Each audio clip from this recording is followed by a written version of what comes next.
اعوذ باللہ من الشیطان الرجیم بسم اللہ الرحمن الرحیم وَلَمَّا جَاءَ مُوسَىٰ لِمِيقَاتِنَا وَكَلَّمَهُ رَبُّهُ قَالَ رَبِّ أَرِنِي أَنظُرْ إِلَيْكَ قَالَ لَن تَرَانِي وَلَكِنْ انظُرْ إِلَى الْجَبَلِ فَإِنِ اسْتَقَرَّ مَكَانَهُ فَسَوْفَ تَرَانِي فَلَمَّا تَجَلَّىٰ رَبُّهُ لِلْجَبَلِ جَعَلَهُ دَكًّا وَخَرَّ مُوسَىٰ صَاعِقًا فَلَمَّا أَفَاقَ قَالَ سُبْحَانَكَ تُبْتُ إِلَيْكَ وَأَنَا أَوَّلُ الْمُؤْمِنِينَ۔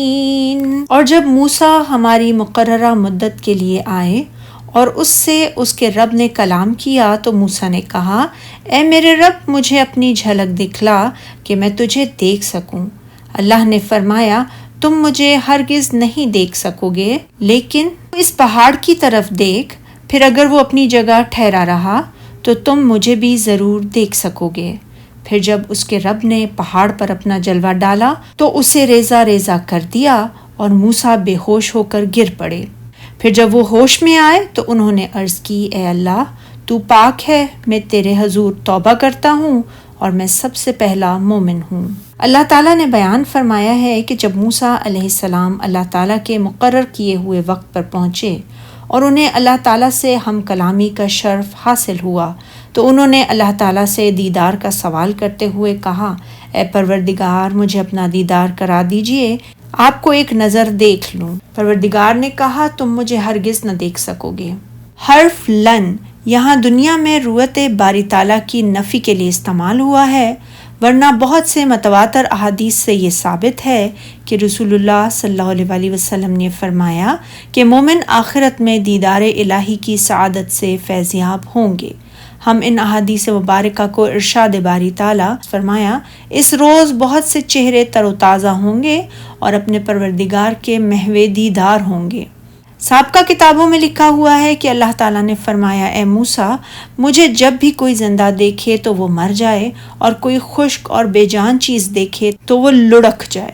اسی لیے فرمایا، پھر جب ان کے پروردگار نے پہاڑ پر جلوہ ڈالا تو تجلی انور ربانی نے اس کو ریزہ ریزہ کر دیا اور موسیٰ بے ہوش ہو کر گر پڑے۔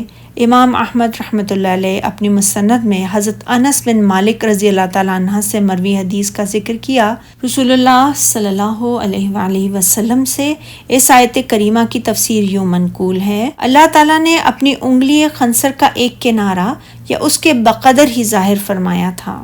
صدی نے اکرمہ سے حضرت ابن عباس رضی اللہ تعالیٰ عنہ سے روایت کیا کہ اللہ تعالیٰ نے صرف اپنی انگلی خنصر ہی کے بقدر جلوہ فرمایا اور پہاڑ مٹی کی طرح ریزہ ریزہ کر دیا اور موسیٰ علیہ السلام بے ہوش ہو کر گر پڑے۔ حضرت موسیٰ علیہ السلام کے ہوش میں آنے کا قرینہ یہ الفاظ ہیں، تو جب ہوش میں آئے، اور ظاہر ہے کہ ہوش میں آنے کے الفاظ اسی کے لیے استعمال ہوں گے جو پہلے بے ہوش ہوا ہو، کہنے لگے تیری ذات پاک ہے۔ تنزیہ تعظیم اور جلال و عظمت کی خاطر ایسا کہا کہ اسے دنیا میں جو بھی دیکھے گا وہ مر جائے گا۔ میں تیرے حضور توبہ کرتا ہوں۔ مجاہد فرماتے ہیں کہ اس بات سے توبہ کہ آئندہ دنیا میں دیدار الہی کا سوال کروں، اور جو ایمان لانے والے ہیں میں ان میں سے سب سے اول ہوں۔ ابن عباس اور مجاہد فرماتے ہیں اس کے معنی یہ ہیں کہ میں بنی اسرائیل میں سے سب سے پہلا مومن ہوں، اور حضرت ابن عباس رضی اللہ تعالیٰ عنہ سے ایک دوسری روایت کے مطابق اس کے معنی یہ ہیں کہ میں سب سے پہلے اس بات پر ایمان رکھتا ہوں کہ تیری ذات پاک کو تیری مخلوق میں سے کوئی نہیں دیکھ سکتا۔ اور موسیٰ بے ہوش ہو کر گر پڑے۔ اس کی تفسیر میں ابو سعید اور ابو ہریرہ رضی اللہ تعالیٰ عنہ سے رسول اللہ صلی اللہ علیہ وسلم کی احادیث مروی ہیں۔ حدیث ابو سعید رضی اللہ تعالیٰ عنہ کو امام بخاری نے اپنی صحیح میں قرآن مجید کے اس مقام کی تفسیر میں ذکر کیا کہ ایک یہودی نبی صلی اللہ علیہ وآلہ وسلم کی خدمت میں حاضر ہوا جس کے چہرے پر تھپڑ مارا گیا تھا۔ اس نے عرض کی، اے نبی صلی اللہ علیہ وآلہ وسلم، تیرے ایک انصاری صحابی نے میرے منہ پر تھپڑ مار دیا ہے۔ آپ نے فرمایا، اس کو بلاؤ۔ چنانچہ انہوں نے اسے بلایا اور آپ صلی اللہ علیہ وسلم نے فرمایا، تو نے اس کے منہ پر تھپڑ کیوں مارا ہے؟ انہوں نے عرض کی، اے اللہ کے رسول صلی اللہ علیہ وآلہ وسلم، میں یہودیوں کے پاس سے گزر رہا تھا تو میں نے ایک کو یہ کہتے ہوئے سنا، اس ذات کی قسم جس نے موسیٰ کو تمام انسانوں سے برگزیدہ کیا۔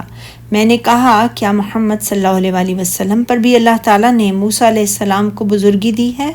میں اس کی بات سن کر غضبناک ہو گیا اور میں نے اسے تھپڑ مار دیا۔ تو آپ صلی اللہ علیہ وآلہ وسلم نے فرمایا، مجھے انبیاء میں سے اچھا قرار نہ دو۔ قیامت کے دن سب لوگ بے ہوش ہو جائیں گے اور سب سے پہلے میں ہوش میں آؤں گا تو دیکھوں گا موسیٰ علیہ السلام عرش الہی کے ایک پائے کو پکڑے ہوئے ہوں گے۔ نہیں معلوم کہ وہ مجھ سے پہلے ہوش میں آئے ہوں گے یا کوہ طور پر بے ہوش ہونے کے بدلے میں بے ہوش ہوئے ہی نہیں ہوں گے۔ امام بخاری رحمۃ اللہ علیہ نے اس حدیث کو صحیح میں بہت سے مقامات پر بیان فرمایا ہے۔ سبحانک اللہم و بحمدک، اشہد ان لا الہ الا انت، استغفرک و اتوب الیک۔